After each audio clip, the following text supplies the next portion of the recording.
Berapa lama dulu Anda berbuat maksiat kepada Allah? 16 tahun Ustaz. Berapa lama Anda hijrah sekarang? Setahun. Saya bilang mana perimbangannya? Mana perimbangannya? Harusnya kalau mau bicara adil, 16 tahun Anda melanggar, 16 tahun juga Anda harusnya memperbaikinya, baru kemudian Anda dapat. Tetapi Allah itu maha pengasih, maha penyayang. Allah tidak pernah mempertemukan teman-teman, apa yang kita lakukan pelanggaran harus dibalas dengan itu juga. Contoh misalnya sakit. Kita mungkin dalam 1 tahun 365 hari nggak pernah sakit, tahun depannya kita sakit cuma seminggu flu dan demam. Itu ujiannya. Artinya proses hijrah itu ada, tapi tidak panjang, cuma butuh keteguhan, butuh menikmati proses itu, lalu kemudian insya Allah dia akan dapatkan. Ini poin penting untuk kita garis bawahi.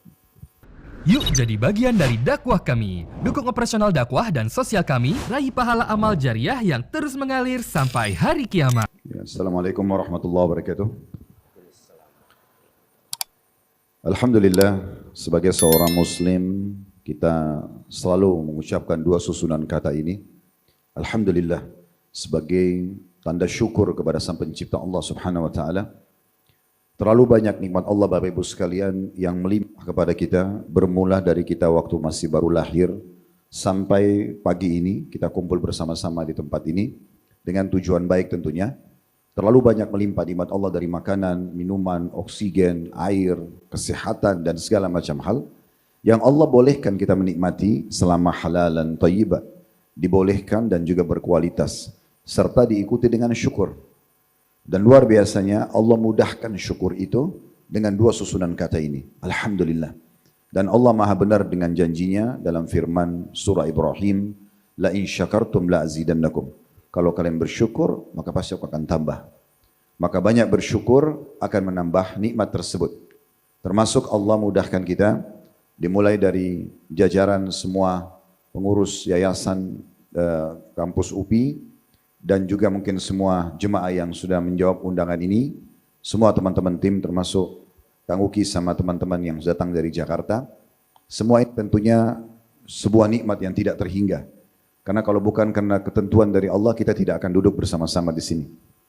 Alhamdulillah atas nikmat ini, tinggal bagaimana kita terus sibuk dari kebaikan kepada kebaikan selanjutnya sampai menjelang ajal datang nanti.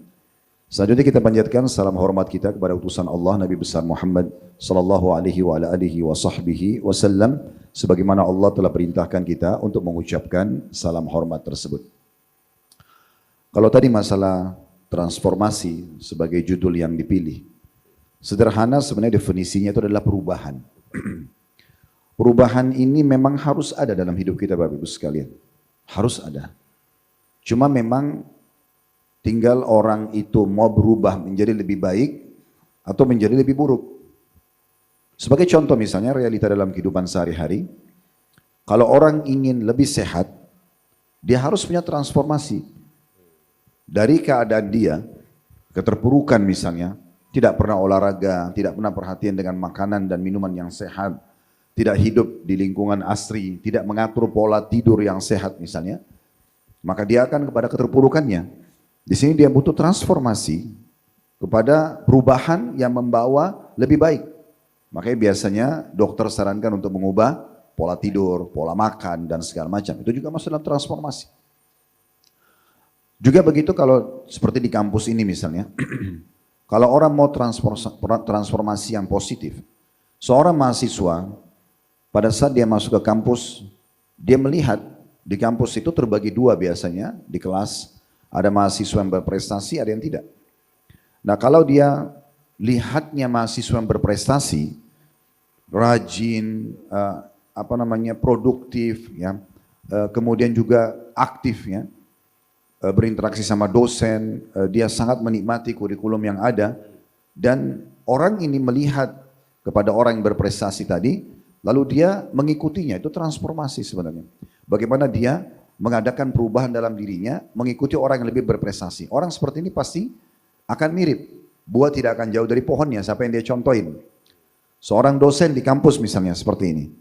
Kalau dosen itu masuk, mendaftar dan melamar kerja, kemudian dia sudah diterima misalnya, kemudian dia melihat dosen-dosen yang berprestasi, yang sudah 10 tahun mungkin ngajar, sudah senior, sudah sampai pada jabatan tertentu, kemudian dia mengejar prestasi seperti orang tersebut. Dia coba masuk kepada perubahan, mungkin pola dia, cara mendidik selama ini biasa saja, dia ikutin dan berprestasi supaya lebih baik, manajemen waktunya, ya, dan segala macam hal, maka pasti dia juga akan berprestasi. Ini juga kalau kita tarik ke perusahaan sama. Seorang staf di perusahaan, kalau dia misalnya masuk ke perusahaan yang dia contohin, dia ikutin adalah orang-orang yang berprestasi di perusahaan tersebut, sehingga mendapatkan jabatan tertentu, kemudian payroll atau gaji juga tertentu, saya yakin juga dia akan sama. Ini kalau transformasinya kepada positif. Tapi ada juga orang pada negatif. Misalnya dia tadi mahasiswa, dosen, seorang pegawai di perusahaan misalnya, yang dia contohin, yang dia lihat orang-orang yang justru gagal. Orang yang gagal, mahasiswa yang ugal-ugalan, malas belajar, atau dosen-dosen mungkin yang secara kualitas masih di bawahnya dia. Diikutin lah misalnya, sering telat datang, ya asal-asalan mengajar, yang penting sudah jalankan tugas misalnya. Atau seorang pegawai di perusahaan mungkin dia sebenarnya pada saat masuk semangatnya sudah 100% untuk mengejar prestasi di perusahaan. Tapi dia justru melihat pegawai-pegawai yang ugal-ugalan, datangnya telat segala macam, dia ikutin, maka ini transformasi tapi pada hal yang negatif. Oleh karena itu teman-teman sekalian, kita harusnya bertransformasi kepada yang lebih baik. Dan Allah subhanahu wa ta'ala akan menilai upaya kita itu. Siapa yang ingin bertransformasi, mengadakan perubahan kepada yang lebih baik, Allah mudahkan. Siapa yang ingin transformasi kepada hal yang buruk, Allah mudahkan. Allah bilang, فَمَنْ شَاءَ فَلْيُؤْمِنْ وَمَنْ شَاءَ فَلْيَكْفُرْ. Siapa yang mau beriman, mengejar prestasi terbaiknya, ya, maka silakan. Dan siapa yang mau kufur, juga silakan. Dan Allah akan membantu orang-orang yang mau transformasi ini. Dia menjadi orang baik. Allah berfirman, Inna Allah la yughayyiru ma biqaumin hatta yughayyiru ma bi anfusihim. Allah tidak akan mengubah nasib satu kaum sampai mereka mengubah nasib mereka sendiri. Bahasa mengubah ini kan transformasi. Jadi kalau kita ingin menjadi lebih baik, lebih berprestasi, Allah mudahkan. Allah akan pertemukan kita dengan ide-ide, Allah akan pertemukan kita dengan komunitas yang akhirnya membuat kita bisa meraih itu. Sebagaimana juga orang kalau mau buruk, kemudian dia terus saja mau ngejar prestasi di keterburukan itu, Allah pun mudahkan dia. Toh Allah sudah tentukan yang berprestasi akan dapatkan hasilnya di dunia, di akhirat dengan surga abadi, yang buruk maka di dunia akan merusak namanya, di akhirat juga akan masuk ke neraka. Nah itu kurang lebih gambaran tentang masalah makna transportasi, transformasi maaf. Ya. Transformasi secara global seperti itu ya Ustaz. Ya. Mungkin sekarang kita lebih mendetail lagi Ustaz ya. Masalahnya gini, ada orang yang transformasi tapi belum tentu akhiratnya juga ikut transformasi, ibaratnya kita mengejar sesuatu gitu ya. Tapi kan kita di dalam Islam itu ketika mengadakan perubahan, tentunya kita ingin mengadakan transformasi juga yang bermanfaat juga untuk akhirat kita gitu ya. Nah di sini kita pengen tahu lebih detail lagi Ustadz, ada nggak sih hubungan kata transformasi tapi sekarang dalam Islamnya?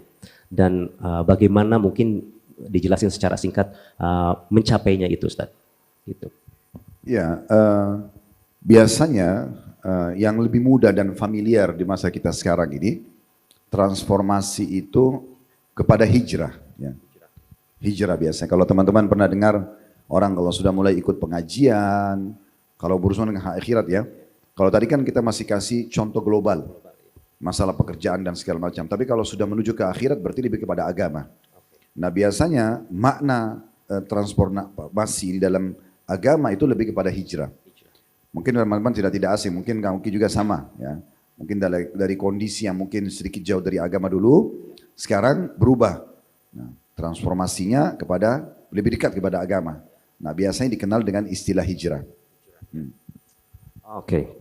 Dan yang namanya hijrah itu kan karena buat kita tuh sangat identik dengan berpindah Ustaz. Sebagaimana kisah dahulu Nabi yang hijrah dari kota Mekah ke Madinah gitu. Nah mungkin sekarang kita pengen lebih, apalagi sekarang kita di Indonesia ini kan kita alhamdulillah mayoritas muslim Ustaz. Maksudnya apakah masih ada, apakah kita ini tetap harus pindah gitu ke kota, mengingat sekarang mayoritas orang Indonesia juga sudah muslim. Nah jadi definisi hijrah tadi Ustaz sebutkan juga adalah yang keduanya adalah meninggalkan hal-hal yang buruk menjadi hal-hal yang lebih baik. Nah, tadi Ustaz di pertanyaan keduanya adalah bagaimananya kita hijrah, dan kadang-kadang orang merasa ya saya sudah di negara Islam kok, saya sudah sholat, dan bahkan kadang-kadang mereka sendiri tidak merasa ada yang salah, kenapa ya harus hijrah gitu. Bahkan salah satu ceritanya teman saya, dia rajin sholat, rajin puasa, segala macam biasa aja gitu ya. Namun ada beberapa hal mungkin di tempat pekerjaannya dia yang ya bukan di tempat yang halal, tapi dia emang hijrah harus kayak kamu, harus berubah fisik, harus ekstrim kayak gitu. Nah, di sini yang maksudnya hijrah itu yang seperti apa gitu Ustaz? Jadi hijrah Bapak Ibu sekalian memiliki dua makna. Ulama mengatakan begitu ya. Supaya lebih mudah difahami, ada namanya hijrah hissi, ada namanya hijrah maknawi. Hissi itu lebih kepada fisik. Hijrah secara fisik. Ini bermula daripada perintah Allah Subhanahu wa taala kepada para sahabat. Mereka karena tertindas di kota Mekah, tidak bisa beribadah. Setiap orang muslim, kalau kita hidup di masa itu Bapak Ibu sekalian di Mekah, setiap orang muslim bisa dipukul, bisa diambil hartanya, bisa dibunuh oleh semua penduduk Mekah tanpa ada hukuman. Makanya selama 13 tahun dakwah Nabi Muhammad SAW di Mekah itu, yang masuk Islam hanya 153 orang. 83-nya hijrah ke Ethiopia untuk menyelamatkan agama mereka, 70 tinggal bersama Nabi SAW di Mekah. Sampai akhirnya ada perintah hijrah yang kedua, yaitu ke kota Madinah. Karena sudah sampai pada puncak, mereka juga berusaha membunuh Nabi Muhammad SAW. Jadi pembawa risalah pun utusan Allah akan dibunuh. Maka ada perintah hijrah ke Madinah. Nah ini namanya hijrah fisik. Bagaimana seseorang yang tertekan di satu lokasi, dia tidak bisa beribadah di situ kepada Allah Subhanahu wa taala, maka kemudian dia pindah. Dan kalau orang seperti ini, dia tidak pindah ya. Dia sengaja tidak mau pindah ke lokasi yang maksudnya lebih bisa beribadah kepada Allah, maka ini bisa menjadi dosa bagi dia. Karena Allah Subhanahu wa taala berfirman ada dalam Al-Qur'an dalam surah An-Nisa ayat 97. Yang bunyinya, alladzina tawaffahumul malaikatu zalimi anfusihim qalu fima kuntum qalu kunna mustada'afina fil ard. Qalu alam takun ardullahi wasi'ah fatuhajiru fiha faulaika ma'wahum jahannam wa sa'at masira. Orang-orang yang pada saat diwafatkan oleh para malaikat di saat ajalnya datang dalam kondisi mereka mendolimi diri mereka sendiri. Makna mendolimi sini mereka tidak bisa beribadah kepada Allah. Maka para malaikat bertanya, di mana kalian dulu? Kenapa di dunia selama hidup kalian tidak bisa sholat atau tidak ada ibadah yang kalian kerjakan? Sholat tidak, puasa enggak, zakat enggak, semuanya tidak. Mereka mengatakan kami dulu tertindas, kami nggak bisa beribadah. Maka para malaikat mengatakan, bukankah bumi Allah itu luas, lalu kalian bisa hijrah ke sana? Mereka itu adalah balasannya neraka jahanam, dan itu seburuk-buruk tempat yang ditempuh. Jadi kalau ada orang berada di satu negara yang sifatnya dia tidak bisa beribadah, tertindas, sementara dia punya kemampuan untuk hijrah, lalu dia tidak hijrah, dia tidak pindah ke negara muslim, maka ini justru akan jadi masalah buat dia di akhirat nanti. Kemudian ayat 98-nya Allah mengecualikan bagi orang-orang yang tidak mampu melakukan perjalanan, tidak mampu pindah karena mereka lemah secara fisik. Sebagaimana di lanjutan ayat 98-nya masih surah An-Nisa, illal mustada'afina minar rijali wan nisa'i wal wildani la yastati'una hilatan wa la yahtaduna sabila. Kecuali orang-orang yang lemah secara fisik dari orang tua, wanita, anak-anak, maka mereka tidak mampu, tidak punya ide untuk hijrah. Kalau kita sekarang mungkin tidak ada biaya untuk biaya tiket, pesawat atau yang lainnya, mereka tidak mampu. Maka mereka itu tidak akan diberikan hukuman oleh Allah. Nah ini secara hissi gitu ya. Jadi dia hijrah secara fisik. Begitu juga ada fatwa ulama tentang masalah hukum hijrah ini ada 3 dalam hijrah hissi ya, secara fisik. Wajib, tidak ada pilihan kalau dia punya kemampuan dan tertindas di wilayah itu. Ada yang tidak wajib karena punya uzur. Tadi wanita, orang tua, anak-anak yang tidak mampu melakukan perjalanan atau hijrah. Tapi di saat itu ulama mengatakan mereka harus bersama komunitas mereka. Nggak boleh hidupnya mencar-mencar. Misalnya komunitas muslim cuma ada 10% di wilayah itu. Maka dia akan berusaha bersama komunitasnya supaya bisa sholat, bisa puasa dan segala macam gitu. Kalau mencar-mencar nanti akan sulit sekali. Dan ada juga orang yang pilihan saja hijrahnya. Boleh tidak hijrah atau boleh hijrah. Ini bagi muslim-muslim yang tinggal di satu negara komunitas minoritasnya muslim, mayoritas non-muslim, tapi mereka masih bisa memperlihatkan agamanya. Kayak mereka masih bisa bangun masjid, mereka masih bisa ibadah. Contoh teman-teman kita di Amerika, di Eropa sekarang, mereka sangat leluasa untuk bisa membangun masjid, bahkan bisa beli gereja, mereka bangun tiap hari masuk Islam. Di beberapa wilayah, seperti juga di Jepang, saya waktu itu hari diundang, di Amerika, di Eropa, ini saya lihat memang aktif sekali kok muslimnya. Bahkan ada satu Islamic Center di Tokyo itu, saya datang ke sana dan ternyata setiap hari mereka membuka masjid itu di lantai satunya, itu di lantai bawahnya, itu untuk memperkenalkan Islam. Dan banyak sekolah-sekolah yang datang dan banyak masuk Islam. Tetapi ada juga wilayah yang tidak seperti itu, seperti misalnya di daerah Cina sekarang ada sebagian wilayah seperti Ugru, mereka nggak bisa, malah kalau ketahuan mereka ibadah malah disiksa. Nah ini kondisinya ya, di lapangan. Jadi kalau orang itu mampu memperlihatkan agamanya, dia bahkan menjadi dai misalnya di sana, menunjukkan tentang apa itu Islam, maka mereka di sini boleh hijrah, boleh tidak. Jadi ini kondisi hijrah hissi, secara fisik. Sebagian ulama ada juga yang menarik hijrah hissi ini ke satu kondisi orang yang dia berada di komunitas, walaupun bukan negara non-muslim, dia berada di negara muslim, atau dia berada di satu perusahaan muslim, tapi di situ tidak bisa ibadah sama sekali. Ada di Indonesia misalnya, sebagian informasi yang sampai kepada kami, itu mereka bekerja, yang pemiliknya perusahaannya muslim, di situ juga banyak muslim yang kerja, tapi memang enggak, kalau sholat enggak boleh misalnya. Mereka pas Jumatan malah diadakan meeting misalnya jam 12 siang. Contoh, nah ini juga dia harus secara hissi. Dia keluar dari perusahaan itu, cari komunitas muslim, perusahaan yang dia bisa beribadah kepada Allah Subhanahu wa taala. Nah ini kurang lebih hijrah yang pertama masalah hissi. Kalau hijrah yang kedua masalah maknawi. Nah maknawi ini maksudnya beranjak daripada hadis Bukhari di mana Nabi SAW bersabda, al-muhajiru man hajara manahallahu anhu. Orang yang hijrah adalah orang yang meninggalkan apa yang Allah larang. Nah ini yang biasa seperti Kang Uki sama teman-teman yang lain yang dulunya mungkin jauh dari agama kemudian hijrah, itu lebih kepada maknawi. Tapi kalau mau digabungkan antara maknawi sama hissi, adalah bagaimana kita hijrah secara makna, meninggalkan semua kebiasaan kita yang dulu, lalu kita kuatkan dengan yang hissi, yaitu pindah ke satu komunitas yang lebih menguatkan kita. Nah itu bisa juga. Baik, Ustaz.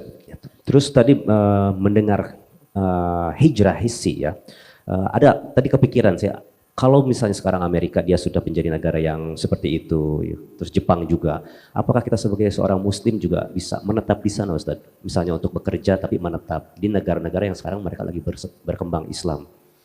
Tentu kalau pilihannya antara tinggal di negara Islam sama negara non-Muslim, kita pasti tetap sarankan negara Islam. Iya. Karena saya pernah ke Singapura, saya pernah ke Australia, minimal sekali, walaupun umat Islam bisa ada masjidnya, ada komunitasnya, tapi tetap aja azan nggak boleh terdengar. Mereka kalau mau meninggal itu juga minoritas, apalagi kalau dia jauh dari komunitas muslim yang ada di wilayah itu akan kesulitan yang ngurus jenazahnya. Belum lagi kalau dia lagi sakit misalnya, mungkin butuh panduan-panduan yang secara Islami, tata cara sholatnya orang sakit, misalnya tayamumnya, mungkin tidak ada yang bisa memandunya gitu. Nah itu banyak hal yang mungkin kalau disuruh opsional pilih yang mana, kami tetap sarankan negara Islam. Tetapi apakah kondisi saudara kita yang sudah lahir di Amerika, di Australia, di Eropa, dan mereka di sana sudah menetap, itu harus pindah? Jawabannya tentu tidak. Lebih kepada tadi hukum yang ketiga, mereka boleh pindah, boleh tidak. Kalau mereka, apalagi mereka merasa bisa menunjukkan Islam, nah itu tidak perlu, mereka bisa. Tapi kalau orang yang baru mau pergi, ini dilihat dulu kenapa. Kalau sebagai duta, penuntut ilmu, masih oke. Tapi kalau untuk meninggalkan Indonesia misalnya negara mayoritas muslim, lalu pindah ke negara yang kita minoritas, ini tentu kami tidak sarankan. Tapi ini bukan tidak boleh ya, dia tidak sarankan. Selama dia masih bisa tunjukkan keislamannya di sana, masih aman. Saya berbagi Bapak Ibu sekalian begini, saya pernah ceramah di Sydney waktu itu, di rumah salah satu jemaah orang Indonesia. Pada saat selesai materi, ada satu bapak bilang sama saya begini, Ustaz, apa hukumnya sholat sementara di pakaian saya ada kotoran manusia? Maaf, ini bahasa dia begitu ya, ada tinja, ada kotoran manusia. Sebelum saya jawab, saya bilang, Pak, maaf, sebelum saya jawab, saya ingin tanya, kenapa Bapak bertanya ini? Dia bilang, saya ini Ustaz, kerja saya di Australia ini, maaf, itu membersihkan mobil yang mengangkat kotoran manusia. Sehingga saya setiap hari bawa itu, dan saya selalu yang bersihin gentongnya itu. Maka kalau tiba waktu sholat, saya boleh sholat lah, sementara di pakaian saya ini ada kotoran itu. Dan itu profesi saya. Maka saya bilang, Pak, sebelum saya jawab, saya mengajak Anda kembali ke Indonesia. Saya pribadi bilang gitu. Anda bisa lebih mulia hidup di negara kita. Apalagi mau warga negara Indonesia beliau. Kenapa nggak pulang ke Indonesia? Di depan mata kita di Indonesia ada orang yang jual gorengan, ada orang yang jual nasi uduk di pinggir jalan hidup gitu kan. Lebih mulia daripada harus mengurus kotoran orang-orang non-muslim. Itu secara kejiwaan dulu kita ajak dia, justru orang seperti ini harusnya kembali kepada komunitasnya. Lalu kemudian saya bilang, tentu saja kalau hukum tadi yang Anda tanya tidak boleh. Tidak usah bicara kotoran orang lain. Kita setetes kencing saja kena baju nggak bersalah. Apalagi kotoran orang lain. Tapi ini sebagai contoh. Jadi saya temukan ada orang-orang kita, tidak semuanya ya. Mereka tinggal di negara yang kita minoritas, tapi mereka susah sekali. Hampir mayoritas yang saya datangi negara-negara non-muslim yang kita minoritas. Pertanyaan mereka, Ustadz apa hukumnya masak babi? Apa hukumnya bersihin patung? Apa hukumnya mandiin anjing? Karena memang di tempat mereka kerja, baik sebagai asisten rumah tangga atau restoran, memang itu harus dikerjakan. Mau nggak mau, dia harus bersihin anjingnya bajikannya, dia harus bersihin patungnya yang mereka sembah. Ini kan semua kesyirikan kepada Allah patung itu kan. Kemudian dia tidak boleh sholat, belum lagi dia harus masak babi dan segala macam. Nah ini contohnya. Maka kalau sampai pada mengganggu akidah dan agama kita, sebaiknya jangan. Iya. Nah Ustadz, terus tadi berbicara tentang hukum hijrah, diantaranya tadi ada yang wajib Ustadz. Nah, yang menjadi permasalahan zaman sekarang ya, ini yang hijrah yang maknawi nih Ustadz. Banyak mereka yang ketika mau keluar, pasti yang dikhawatirkan pertama pasti tentunya adalah kehidupan ekonominya tentunya ya. Saya juga termasuk salah satunya. Nah ketika Ustadz tadi mengatakan bahwa hukumnya wajib, apakah itu mewajibkan kita untuk segera, atau bisa mungkin sebagian orang mengatakan ya sebentar aku mengumpulkan dulu harta sehingga hijrahnya mudah, atau mungkin beberapa orang yang suka komen ke saya, antum enak udah punya uang langsung hijrah gitu. Nah itu menyikapi seperti itu gimana Ustaz? Ini kembali kepada hukum dasar dalam Islam, rukun iman. Beriman kepada takdir Allah Subhanahu wa taala. Saudaraku seiman, kita ini sebelum lahir, bukan cuma kita hadir di sini, bukan cuma ikuti acara kita online pun. Semua manusia sebelum Nabi Adam diciptakan, bahkan sebelum alam semesta diciptakan, Allah menciptakan pena, lalu menyuruh mencatat semua takdir. Di antara takdir itu adalah rezeki. Rezeki itu sudah ditentukan. Oksigen yang kita hirup sekarang rezeki. Air yang kita selalu konsumsi tiap hari, makanan, minuman, pakaian kita kenakan, semua itu rezeki. Dan selama ini berjalan saja rezeki itu. Bahkan kata Nabi Muhammad SAW, renungi baik-baik hadits ini saudaraku seiman, kata Nabi SAW, tidak akan wafat satu jiwa. Enggak mungkin kita meninggal kecuali semua rezekinya disempurnakan. Kalau satu teguk air yang ada di hadapan saya ini adalah rezeki saya, sudah Allah katakan, saya tidak akan wafat sampai saya meminumnya. Ada seorang syekh ceramah di Saudi beberapa tahun yang lalu. Dia cerita tentang pengalaman. Ada satu orang jalan di padang pasir, melewatin sebuah sumur. Kemudian dia ngelirik dalam sumur, tiba-tiba jatuh. Lalu dia teriak-teriak lah, minta tolong supaya ada yang keluarkan. Lewatlah satu orang gitu, satu keluarga orang lewat di situ, kena lihat sumur, mereka butuh air. Begitu mereka turun, mendengar ada suara orang minta tolong, lalu mereka keluarkan. Waktu dikeluarkan ditanya, ada apa dengan kamu?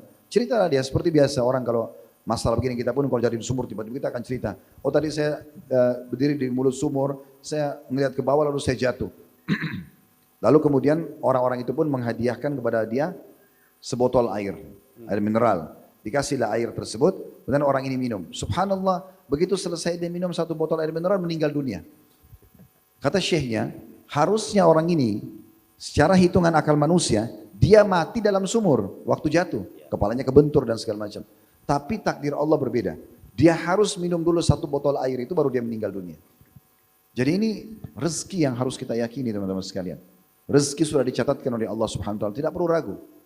Pernah ada satu orang pengusaha di Surabaya, selesai saya mengisi tablik akbar di Al-Irsyad, Masjid Al-Irsyad waktu itu. Ada yang datang lalu mengatakan begini, Ustaz, bagaimana saya memahami keadaan saya? Saya kebetulan dengan teman-teman saya ini semuanya pengusaha-pengusaha muda. Umurnya memang masih sekitar kurang dari 30 tahun waktu itu. Dan secara ibadah, spiritual, ritual gitu, saya lebih dekat kepada Allah daripada teman-teman saya. Karena saya sholat, mereka kadang-kadang masih terbengkalai gitu kan. Tapi pada saat kami semua masuk menginginkan satu proyek, teman-teman saya dapat, saya tidak dapat. Bagaimana saya memahami ini? Supaya saya tidak sangka buruk kepada Allah. Kok bisa saya lebih dekat kepada Allah, mereka dapat, saya nggak dapat. Maka jawaban saya cuma satu. Saya mengatakan belum rezeki Anda. Belum rezekinya. Kalau belum rezeki tidak akan sampai kepada kita. Kalau rezeki akan sampai kepada kita. Ini rukun iman yang paling dasar. Nggak boleh kita ragu tentang masalah itu. Lalu ada juga orang pernah datang mengatakan begini, Ustaz, saya ini kerja di satu lembaga ribawi. Saya ingin tinggalkan. Tetapi saya masih khawatir istri anak saya nanti makan dari mana. Ini bahasa dia langsung ke saya. Terus saya bilang, umur Anda berapa sekarang? Dia bilang umur saya 27 tahun waktu itu. Sekitar sudah 7 tahunan kerja. Pas tamat kuliah, dia langsung masuk kerja. Terus saya bilang, 27 tahun ini, kalau kita kurangi masa kerja Anda 7 tahun, berarti umur 20 tahun, kurang lebih. 20 tahun ini Anda hidup dari mana? Dia bilang dibiayai oleh orang tua, Ustaz. Bahasanya gitu. Berarti 20 tahun aman nih. Dibiayai orang tua, bahkan mungkin dari masih pertama janin atau bayi di perut, 9 bulan, belum tahu alam luar, makanannya, minumannya, Allah buatin plasenta, transfer, ibu kita yang sibuk makan nutrisi yang sehat ya, kemudian vitamin, kemudian sehingga kita terhidup di 9 bulan, Anda terhidup di 9 bulan, kemudian lahir, kita cuma tahu ngeak-ngeak nangis, nah, semuanya dipenuhi, dibersihin popoknya, dikasih susunya, dibeliin bajunya, sampai umur 20 tahun. Sekarang Anda sudah sarjana, lalu Anda ragu dengan itu. Bagaimana bisa mempertemukan secara rasional nih? Harusnya Anda sekarang lebih tangkap masalah itu. Bahwasanya rezeki sudah ditentukan. Jadi tinggal bagaimana kita jalan menjadikan ini sebagai transportasi kita untuk menuju kepada yang benar gitu. Artinya setelah sarjana saya harus tahu dong mana yang boleh, mana tidak boleh secara agama. Ya, selama rezeki itu halal, maka saya ambil. Kalau itu tidak halal, saya tidak ambil. Karena ada juga orang yang mendapatkan hal-hal yang tidak halal. Contoh dia mencuri, manipulasi data, misalnya. Maka itu juga dia bisa makan, tapi itu tidak halal dalam agama Islam. Ustaz, tentang hijrah tadi Ustaz. Kadang-kadang kita tadi karena khawatir, ya mungkin kita yang belum hijrah memang belum bisa bertawakal full kepada Allah ya atas rezekinya semua. Cuma mungkin ada nggak sih bukan motivasi yang keutamaan Ustaz, yang bisa kita tahu apa yang kita akan dapat dari hijrah ini, sebagaimana mungkin kalau kita dalam Quran, kalau kita taat, kita akan masuk surga. Kalau kamu bersyukur, tadi Ustaz bilang, maka akan ditambahkan. Ada nggak fadilah-fadilah hijrah yang bisa menjadi pegangan buat kita? Saya yakin saya akan hijrah karena Allah mengatakan ini gitu. Ya. Jadi pondasi dasar agama kita ini keyakinan. Semua keyakinan. Karena beriman kepada Allah itu kan keyakinan. Kita tidak lihat Allah. Surga kita belum lihat. Keyakinan semuanya. Di antaranya rezeki, semua itu keyakinan. Allah memastikan orang-orang beriman, beramal saleh dalam Al-Quran akan diberikan kehidupan yang thayyibah, yang baik. Allah akan berikan ketentraman jiwa. Allah akan penuhi kebutuhan dia sampai dia meninggal, di akhirat juga akan dapat balasan. Ini keyakinan. Begitu juga orang-orang yang kafir, membangkang kepada Allah, hukumnya adalah mereka akan dihukum di dunia, dia hukum di akhirat. Kalau ada yang mengatakan, tapi bagaimana kita memahami orang-orang yang melanggar kepada Allah ini tetap dikasih rezeki? Ya, karena pertama sudah dicatatkan rezeki mereka, dan yang kedua, kalau dalam sebuah hadis Nabi SAW mengatakan Allah ingin menghabiskan kebaikan mereka di dunia. Jadi misalnya ada yang bakti sama orang tuanya, Allah kasih semua di dunia. Supaya nanti di akhirat mereka sudah tidak dapat balasan lagi. Jadi memang keyakinan dulu, kita harus yakin. Jangan pernah ragu teman-teman sekalian, saya kalau hijrah menjadi orang lebih baik, atau saya mengadakan transformasi diri saya ini, apakah nanti saya bisa tetap ada komunitas, tetap ada income, ya? Maka tentu jawabannya iya. Malah kita nanti akan memiliki komunitas yang baru. Kita akan memiliki sumber income yang baru. Memang sudah begitu. Salah satu ayat yang paling dahsyat tentang masalah hijrah ini, yang Allah janjikan adalah surah An-Nisa. Masih tadi sama surah An-Nisa itu. Tadi kita bahas ayat 97-98, sekarang ayat 100-nya. Allah berfirman, "Wa may yuhajir fi sabilillah yajid fil ardi muragaman katsiran wa sa'a." Orang-orang yang hijrah di jalan Allah, mereka akan mendapatkan dua, muragaman dan sa'a. Muragaman ini lebih kepada makna keluasan negeri, ya, ketentraman jiwa, itu namanya muragaman. Allah menjanjikan itu. Orang-orang yang hijrah dengan Allah, teman-teman bisa buka Al-Quran di aplikasi handphonenya, An-Nisa ayat 100. Orang-orang yang hijrah di jalan Allah, maka Allah akan berikan kepadanya muragaman katsira. Sebenarnya lebih makna peluang-peluang yang banyak. Sebagian ulama tafsir ada yang memaknakan adalah keluasan negeri. Dan nanti kalau dia hijrah dari komunitas dia atau negara dia yang dia tidak bisa ibadah kepada Allah, dia pindah ke negara, dia hijrah karena Allah, nanti Allah akan bukakan ke lapangan rezeki, ke lapangan negeri. Sebagai contoh dalam poin ini adalah para sahabat Nabi ridwanullahi alaihim. Bilal radhiyallahu anhu di Mekah tertindas sebagai budak, tidak asing, hampir semua muslim tahu kisahnya. Disiksa oleh majikannya bernama Umayyah, diseret di padang pasir yang panas, ditaruh batu besar di dadanya sampai sesak nafas. Akhirnya Abu Bakar datang dan menebusnya. Dan setelah hijrah ke Madinah, Bilal termasuk sahabat Nabi yang mampu. Kemiskinan beliau itu hanya ada di masa beliau ditindas di Mekah. Setelah hijrah, itu beliau termasuk sahabat yang mampu. Ini sudah pernah kami bedah di serial Sahabat, dan teman-teman bisa lihat di playlist YouTube kami, Bilal radhiyallahu anhu. Bahkan sebelum beliau meninggal, beliau termasuk salah satu sahabat yang paling kaya karena mendapatkan harta rampasan perang dari negeri Persia. Salman Al-Farisi, sahabat Nabi juga seorang budak. Bahkan majikannya seorang Yahudi yang sangat kejam. Dia hanya boleh bebas kalau dia menembus dirinya dengan 100 pohon kurma. Pohon kurma itu mahal sekali. 100 ribu gitu ya, pohon kurma. Maka Nabi SAW mengajak muslimin mengatakan, ayo kita bantu saudara kita. Maka masing-masing menyumbang semampu dia, dan Nabi menanam sendiri bibit pohon kurma untuk Yahudi tersebut dengan tangan beliau. Dan setelah itu Salman termasuk orang yang mampu. Dibukakan pintunya oleh Allah Subhanahu wa taala. Dan sekian banyak orang. Bahkan Umar bin Khattab pun, ya, kemudian Utsman bin Affan, Talha bin Ubaidillah, Zubair bin Awam, dan banyak sahabat-sahabat Nabi yang lain. Kalau bukan karena Islam dan hijrah mereka ke Madinah, mungkin tidak akan dikenal. Abu Bakar, Umar, Utsman, Ali tidak akan jadi raja yang bisa dikenal dengan Khulafaur Rasyidin. Begitu juga dengan sahabat-sahabat Nabi yang lain. Begitu juga dengan tabi'in. Kisah Fudail bin Iyad rahimahullah, seorang ulama tabi'in yang tadinya perampok jalanan, preman. Akhirnya beliau taubat, beliau hijrah dan menjadi ulama besar dan menjadi orang kayanya Irak. Ini cukup banyak berhubungan dengan kisah-kisah yang diberikan gambaran tentang masalah muragaman ini. Artinya diberikan kelapangan yang sangat luas, peluang yang sangat luas. Kemudian wasa'ah, dan akan dibukakan pintu rezeki. Ini memang janji Allah kepada orang-orang yang hijrah. Cuma mungkin perlu dipahami teman-teman sekalian, ada satu sistem yang Allah ciptakan di muka bumi ini, namanya sunnatullah, sistem. Supaya memahami ini begini, kalau kita sedang lapar dan kita minta sama Allah, ya Allah tolong hilangin lapar saya. Apakah lapar itu seketika hilang? Jawabannya tentu tidak. Allah buat kita mendapat makanan, kemudian kita mengunyahnya dulu, lalu ditelan melalui tenggorokan, diproses oleh usus, baru laparnya hilang. Ini prosesnya. Sering kami sampaikan di pengajian-pengajian, Anda kalau hijrah, maka nikmati prosesnya. Pernah ada seseorang hijrah, setahun kurang lebih dia hijrah, lalu dia bilang, saya belum terbuka pintu rezeki saya. Padahal sebenarnya di saat itu dia bicara, dia masih hidup. Dan dia makan, dia minum, walaupun mungkin keadaan dia tidak sebaik secara ekonomi yang sebelum hijrah.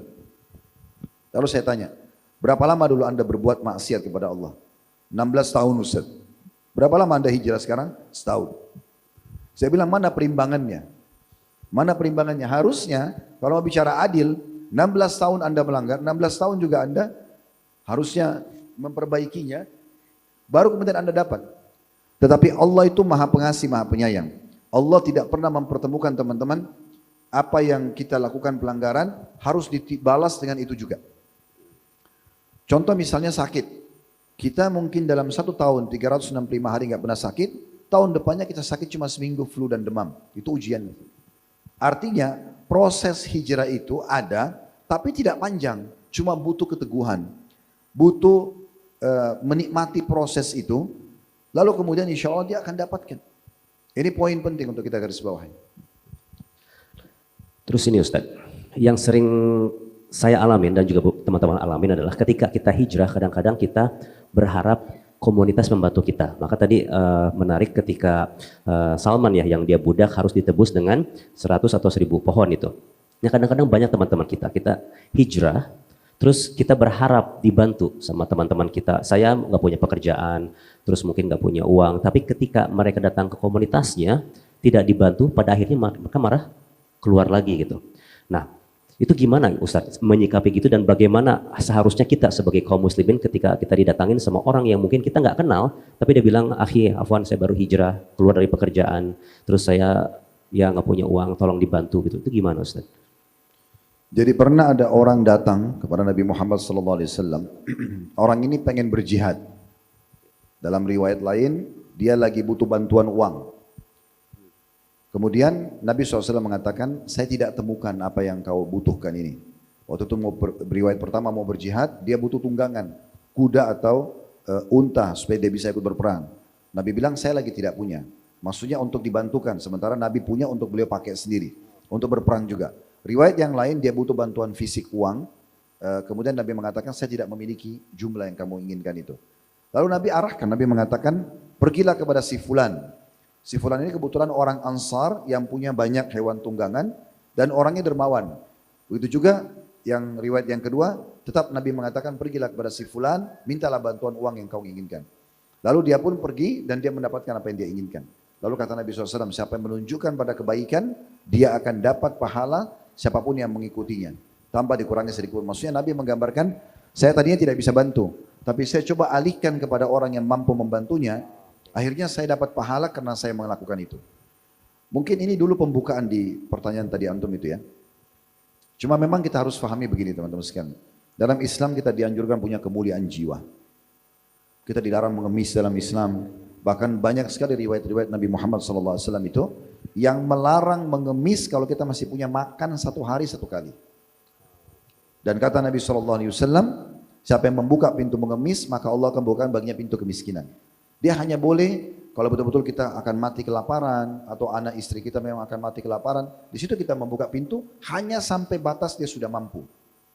Sehingga jangan pernah setelah hijrah, tahu misalnya Indonesia mayoritas muslim atau mungkin ada komunitas teman-teman hijrah, lalu kita langsung mengemis sama mereka, apalagi tanpa memberikan imbal jasa. Imbal jasa itu kayak misalnya ide kah, atau tadi dipekerjakan misalnya dia punya keterampilan tertentu. Nah, mungkin jangan seperti itu, maksudnya dia harusnya punya sesuatu yang dia bisa berikan. Dia jual jasa dia, jual potensi dia, tanda kutip sini jualnya, kemudian dia terima imbalan. Nah, itu kemuliaan. Nah seperti itu. Jadi banyak poin-poin yang harus difahami dalam masalah ini tentunya, supaya jangan kita nyalakan, oh saya hijrah, tapi komunitas saya itu tidak mau bantu saya. Tergantung mau dibantu apa dulu. Mereka mampu atau tidak, itu yang pertama. Yang kedua, jangan juga kita tergantung sama mereka, lalu kita mengemis sehingga membuka pintu-pintu kemiskinan. Tapi bagaimana kita partisipasi sama mereka. Kalau komunitasnya belum bisa, mungkin ada komunitas yang lain misalnya. Maka seperti itu. Dan sebelum yang terakhir nih Ustadz, ada satu lagi mungkin yang menarik adalah ketika kita hijrah Ustadz, yang ini saya juga sendiri alamin, kadang-kadang kita itu selama mungkin ya setengah tahun atau 1 tahun di keadaan seperti itu ya, kita butuh pekerjaan segala macam, kita terombang-ambing dalam arti kita nggak tahu harus ngapain. Kita tahu ini haram, oke kelas kita tinggalkan. Tapi setelah itu apa yang kita harus lakukan gitu sebagai seorang muslim? Saya tahu saya harus memperbaiki diri segala macam. Tapi yang pertama saya nggak ada komunitas, kerjaan juga nggak ada. Nah ada nggak sih Ustadz tips ya, mungkin step-stepnya atau mungkin para sahabat ketika mereka berangkat dari Mekah ke Madinah, apa yang mereka lakukan pertama sehingga kita tahu pada akhirnya mereka pun juga di akhir hayatnya pada sukses gitu, baik secara kekayaan juga secara agamanya bagus gitu. Iya. Komunitas kita sebenarnya dalam agama sudah dibentuk, yaitu di masjid. Masjid. Kita kadang-kadang masih belum memaksimalkan masjid. Masjid itu tempat berkumpul semua muslim, terutama kaum laki-laki yang kalau bicara masalah mau mencari pekerjaan atau komunitasnya. Perempuan pun sama pada saat dia datang ke masjid, apakah hanya untuk sholat atau menghadiri majelis ilmunya. Di situ dia akan ketemu sama komunitasnya. Karena itu komunitas kita. Di situ nanti kita akan berteman sama orang-orang yang baik gitu ya. Karena kata Nabi SAW, orang yang mencintai masjid dan sering ke masjid itu tidak akan mendapatkan kecuali kebaikan. Di antaranya adalah teman-teman yang baik. Karena orang kalau sudah mau ke masjid, berarti dia mau dekatkan diri kepada Allah. Sebenarnya sudah ada standar sekali, standarisasi daripada kebaikan dia. Selebihnya nanti tinggal kita kembangkan gitu ya. Mungkin di situ ada pemilik perusahaan yang bisa membantu misalnya, atau kita bisa minimal bermusyawarah, ya, berbagi ide yang kita bisa tampung misalnya. Kita bisa ikut partisipasi di kegiatan masjid secara umum, ya misalnya jadi panitia pengajiannya dan segala macam. Jadi sebenarnya kita sudah punya komunitas itu. Jumat kita ketemu lagi. Ada setiap hari 1 hari 5 kali sholat, ada seminggu sekali kita ketemu. Ramadan setahun sekali, mungkin sebulan penuh, bahkan ada itikaf misalnya. Semua ini mungkin harus dimaksimalkan dulu. Kalau saya melihat itu. Memang teman-teman sangat wajar orang kalau hijrah itu akan berubah semua. Terbawa arus, akan berubah performanya, akan berubah komunitasnya, akan berubah pekerjaan dan aktivitasnya, itu pasti. Mau nggak mau gitu ya. Sekarang kita biasa ke diskotik atau ke karaoke misalnya. Kemudian kita tahu nih nggak boleh. Kita mau tinggalin, kan komunitas kita biasa di situ, kegiatan kita biasanya di situ. Intinya setelah Isya udah langsung ke diskotik, misalnya ke karaoke, itu tiap hari. Sekarang kita tahu ini nggak boleh nih, ini melanggar agama, karena itu bersahabat sekali kan. Ya musiknya, ya minuman kerasnya, yang perempuan tidak benarnya, kan kayak satu paket ini. Nah sekarang kita pindah nih, cari komunitas, masuklah kita ke masjid. Nah ini sebenarnya sama-sama komunitas, tapi beda aktivitas. Ini komunitas tapi dekat kepada Allah, ibadah, pengajian segala macam, ini tidak. Nah kita akan berpindah tuh, pasti akan ada transisi. Mulai juga performan kita berubah. Misalnya akhwat kita hijrah, mau nggak mau tadinya tidak pakai hijab, mungkin sekarang dia sudah mau pakai hijab. Mungkin laki-laki tadinya tidak sholat, sekarang sudah mau sholat. Mungkin dulu tidak pernah pakai kopiah, sekarang dia mau pakai kopiah. Itu sesuatu yang biasa saja gitu terjadi. Yang penting kan intinya dia menutup aurat, tapi mengikuti komunitas kita tuh normal gitu. Dan memang akan terbentuk komunitas baru. Karena kalau tidak, jiwa kita akan bergejolak. Sekarang kita hijrah. Tapi kita masih kumpul sama teman-teman yang minum minuman keras, yang masih berzina, yang masih judi. Pasti akan bentrok jiwa kita. Kita merasa, apa sih kok gak nyaman? Nah, kan begitu. Sebagaimana mereka juga gak nyaman sama kita. Pasti dia gak akan nyaman masuk masjid. Apa ini duduk, zikir, pengajian 1 jam, 2 jam, apaan sih dikerja gitu. Mereka juga tidak sadar kalau mereka dengarin musik sampai 2 jam, 3 jam di dekat speaker itu kan juga mereka anggap itu adalah sebuah prestasi. Nah itu contohnya. Masya Allah, berarti melihat itu dipisahkannya perubahannya itu, insya Allah itu juga sebuah pertanda kebaikannya ketika kita dijauhkan dari keburukan dan segala macamnya. Baik, saya berdoa kepada Allah Subhanahu Wa Taala, semoga semua yang hadir dipanjangkan umurnya di atas ketaatan kepada Allah Subhanahu Wa Taala, diterima seluruh amal-amal solehnya, dimaafkan dosa-dosanya, serta juga semoga Allah Subhanahu Wa Taala selalu menjaga ketentraman, persatuan, kesatuan dan kemerdekaan negara kita. Allah memberikan petunjuk para pemimpin menjalankan tugas dan amanah dengan baik, serta juga Allah menjadikan kita masyarakat yang selalu gotong royong dengan pemerintah untuk menjaga nikmat yang besar ini, dan semoga negara kita menjadi contoh bagi negara-negara yang lain. Dan siapapun yang memberikan keburukan bagi negeri kita, bagi agama kita, bagi keluarga kita, semoga tipu daya mereka dikembalikan kepada diri mereka sendiri. Dan semoga Allah menolong saudara-saudara kita di Palestina, Allah berikan mereka kemerdekaan sebagaimana Allah berikan kepada kita semuanya. Dan juga Allah terima para syuhada mereka dan memberikan kepada mereka kemenangan dari musuh-musuh mereka. Dan semoga Allah menyatukan kita semua kelak di surga Firdausnya tanpa hisab. Mari disatukan dalam majlis ilmu yang mulia ini. Ada benar dari Allah, silakan diambil dan diamalkan. Ada salah dari kami, mohon dimaafkan, dan kami beristighfar kepada Allah Subhanahu Wa Taala. Subhanakallahumma bihamdika, asyhadu an la ilaha illa anta astaghfiruka wa atubu ilaik. Wa sallallahu ala nabiyyina wa habibina Muhammadin wa alihi wasallam. Walhamdulillahi rabbil alamin. Wassalamualaikum warahmatullahi wabarakatuh.